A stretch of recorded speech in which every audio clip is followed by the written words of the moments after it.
Sa kasalukuyan, masasabi ko na mahaba-haba na din ang paglalakbay ko sa aking spiritual path. At sa paglalakbay na ito, madami-dami na din akong natutunan at patuloy pang natututo sa mga karanasan ko sa bawat araw ng aking buhay. Ang aking spiritual journey ay mayroon pa ding ups and downs, pains and relief, sufferings and comfort, restlessness and convenience, sadness and happiness. Lahat ng duality of thoughts, emotions, feelings, and actions na ito ay patuloy kong nadaraanan sa iba't ibang form, size, weight, impact, and level. Overall, this makes up my journey as a human being in the physical world. Ngunit ang paglalahad kong ito ay hindi pagsasentimiento o complain. I clearly understand by now this is part of my becoming. And as I move on, I gain wisdom from all of this. Or what's the journey for? Hindi ko kayo sinasabihan na pare-pareho natin itong mapagdadaanan sa ating spiritual path. Dahil magkakaiba tayo ng dinadaanan. Maaaring mag-cross ang ating landas at magkaroon tayo ng pagkakatulad. Maaari din naman na may pagkakaiba. Kaya lang din ako nagbabahagi ng mga karanasan sa inyo ay para maging gabay nyo sa inyong individual journey.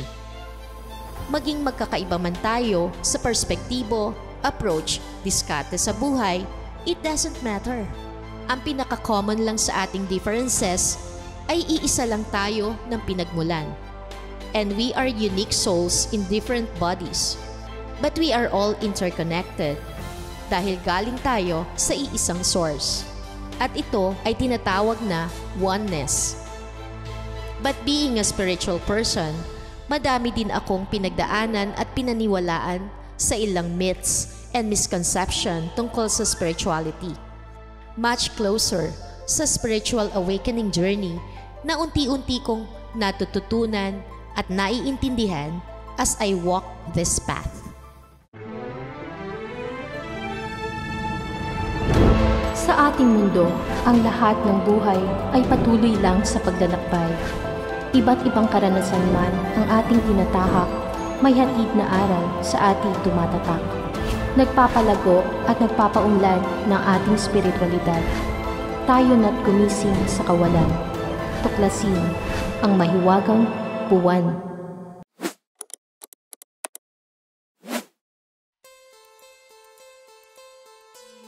Actually, madaming misconceptions sa ating pagkakaalam tungkol sa spirituality. Ngunit magbabahagi lang ako ng ilan na mas mauunawaan nyo. Number 1, trapped into a false belief. Nakulong sa maling paniniwala. May ilang tao na sinasabi na sila ay spiritually awakened or spiritual being. At kapag hindi ka nag-fit sa kanilang paniniwala, hindi ka totoong spiritual. Madami ang nahuhulog sa trap na ito. Sa halip na mamuhay tayo sa sarili nating katotohanan, naliligaw tayo sa pagtingin sa bahagi at pagsasabi na tayo ay spiritual nang wala tayong malinaw na pag-unawa tungkol sa pagiging spiritual person. Ang ganitong pagtingin ay kagagawa ng ating ego dahil ito ay identity na naka-attach na sa atin. Ngunit hindi lang sapat ang pagiging kung sino tayo, kundi nakabase din ito sa maling paniniwala natin sa spiritualidad. Ang misconception na ito ay tinatawag na false belief na mayroon tayo bilang spiritual people tungkol sa kung ano ang totoong ibig sabihin ng pagiging spiritual. Number 2, ang physical world at physical things ay hindi na mahalaga. Parang pag nagising o namulat ka na, magiging manhid at wala ka nang magiging interes pa sa mundo at mga bagay dito. This isn't true. Mas i-enjoy mo pa ang physical world. Ang difference lang, hindi ka na magkakaroon ng attachments. Dito sa Earth, mayroon tayong 5 senses. Ang eyes, ears, nose, mouth, touch na ginagamit natin upang maramdaman ang buhay, ang physical experiences. Sa spirit realm, wala tayong ganitong abilidad. Kapag nakinig tayo ng music, di ba, may euphoric feeling tayong nakukuha? That's what this is all about. Kapag na-fall in love ka, na-inspire, nakaramdam ka ng warmth and comfort. Natikman mo ang masasarap na pagkain o nakaramdam ka ng kalungkutan, kaligayahan, any emotions. These are feelings and experiences we get to have as humans. Ito ay magaganda at magical moments, anuman ang nature nito.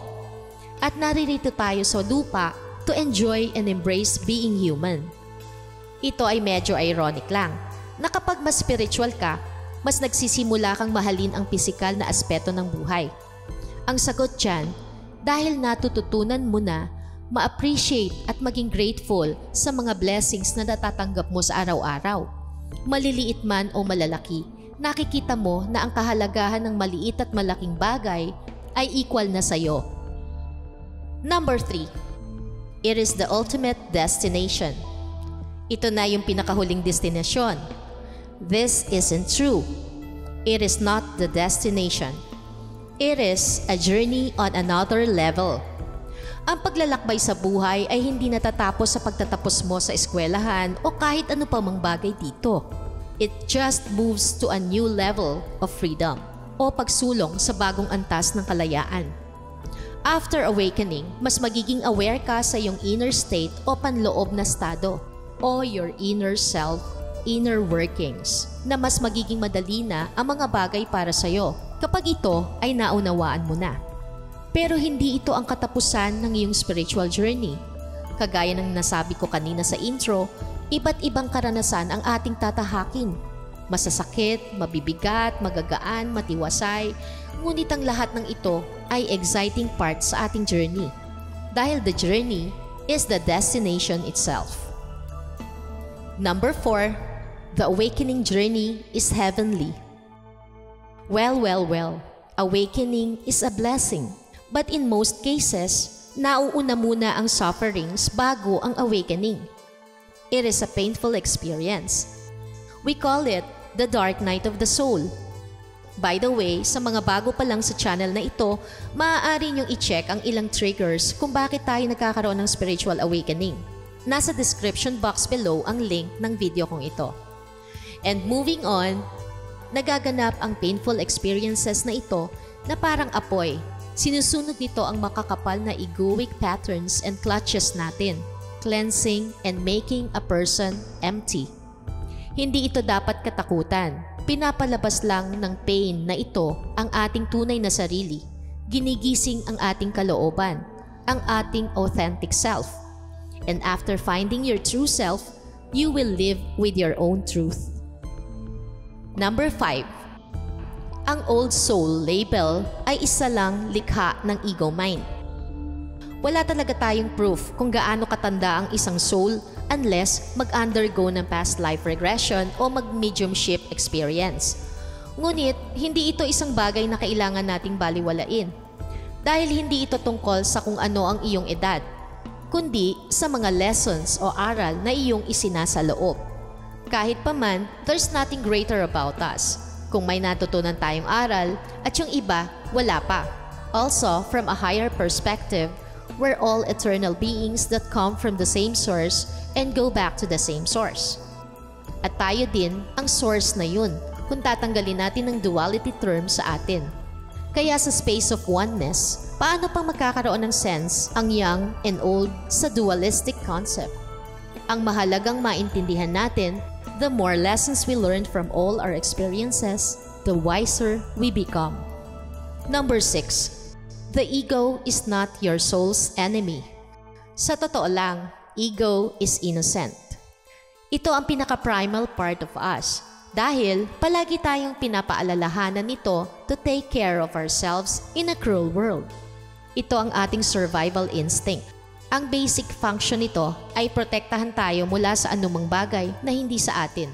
Kaya it makes sense na ina-amplify nito ang feeling of duality na nagmumukhang ito ang bad influence sa ating spiritual growth.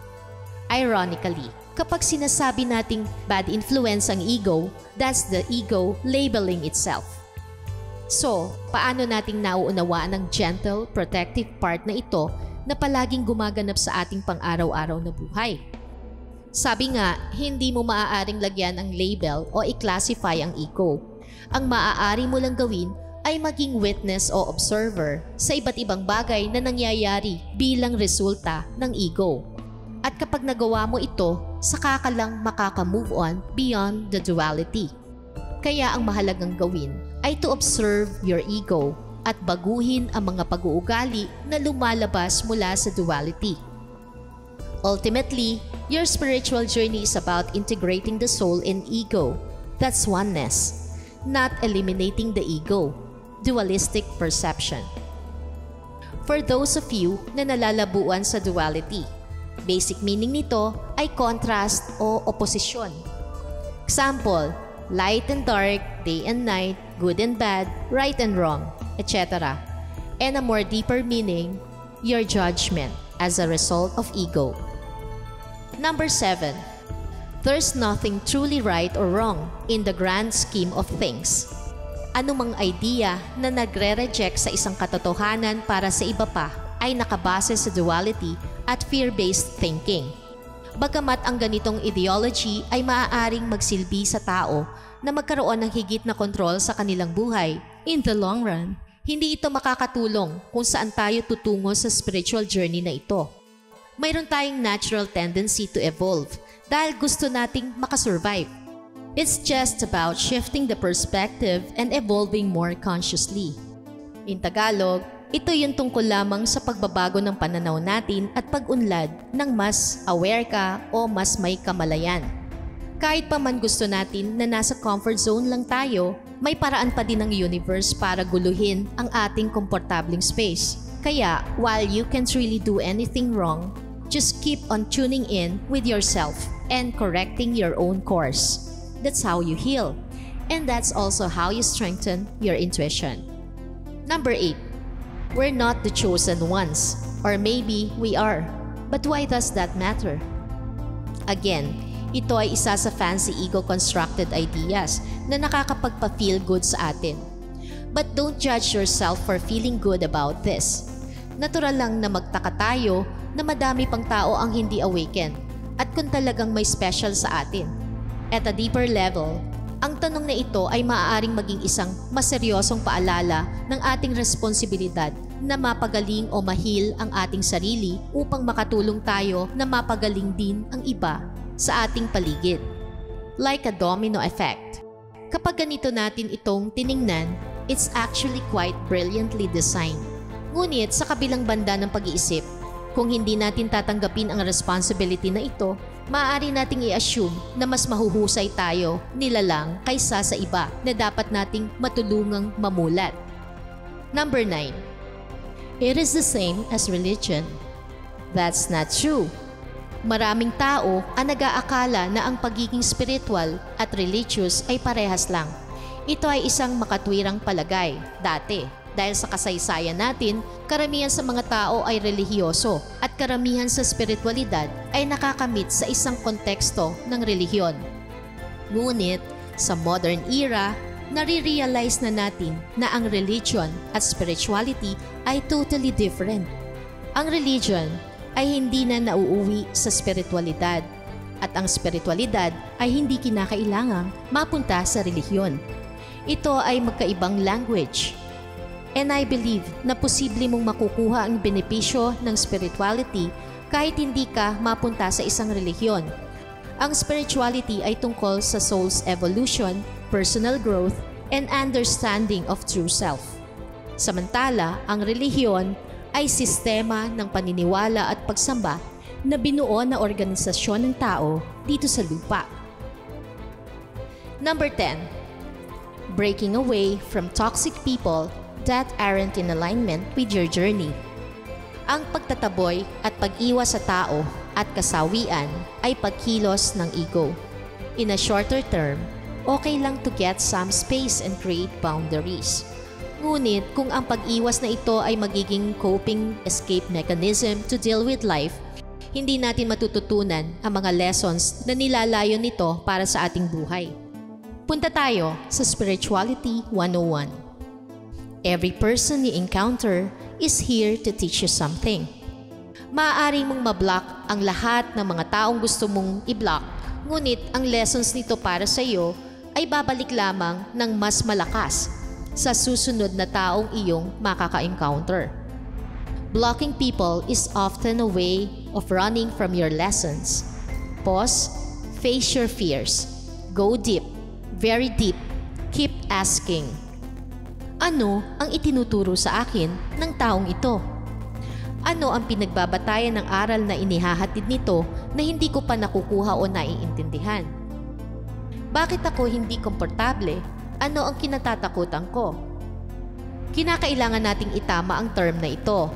Nobody is toxic.